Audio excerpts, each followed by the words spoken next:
सब ये मानकर बैठे हो कि हिंदुस्तान की आजादी की स्वर्ण जयंती आ गई, 50 साल पूरा हो गया, और मैं आपको आज ये बताने आया हूं कि 50 साल बाद हम ज्यादा गुलाम हो गए। पहले गुलामी एक ईस्ट इंडिया कंपनी की थी, अभी हमारे देश में 4000 विदेशी कंपनियां हैं। और ये हो क्या रहा है, हमारे देश के बड़े बड़े नेता पैसा खाते हैं, रिश्वत खाते हैं और विदेशी कंपनियों को बुला के लाते हैं। कितना कितना पैसा खाते हैं, एक दो उदाहरण मैं आपको समझाऊं। हमारे देश में एक व्यक्ति है, उनका नाम है सुखराम। आजकल बहुत दुखी है। पता है क्यों दुखी है? एक दिन सीबीआई वाले उनके घर गए तो जिस बिस्तर पर वो सोते थे उसके गद्दे के नीचे से 4 करोड़ रुपया निकला।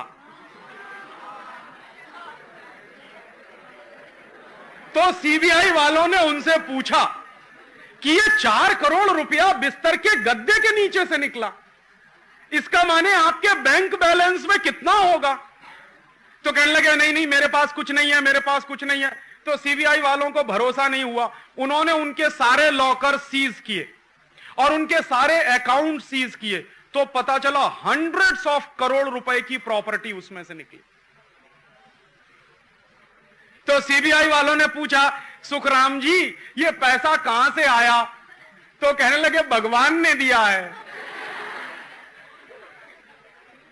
तो सीबीआई के एक ऑफिसर ने उनसे कहा कि भगवान आपको ही क्यों देता है, मुझे क्यों नहीं देता, हमको क्यों नहीं देता?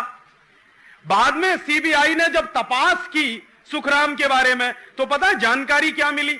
जानकारी मिली कि जब ये व्यक्ति हिंदुस्तान के मंत्री थे, सैटेलाइट टेलीकम्युनिकेशन के मिनिस्टर थे, तब इन्होंने क्या किया, हिंदुस्तान की एक सबसे बड़ी कंपनी है आईटीआई, स्वदेशी है हमारे देश की, टेलीफोन बनाती है। तो जो आईटीआई कंपनी टेलीफोन बनाती है, तो उसका जो टेलीफोन का एपरेटस है ना, फोन और उसका क्रेडल दोनों मिला के एपरेटस, वो जितने रुपए में हमको देती है, 100 रुपए में, 125 रुपए में, 150 रुपए में हमको देती है आईटीआई।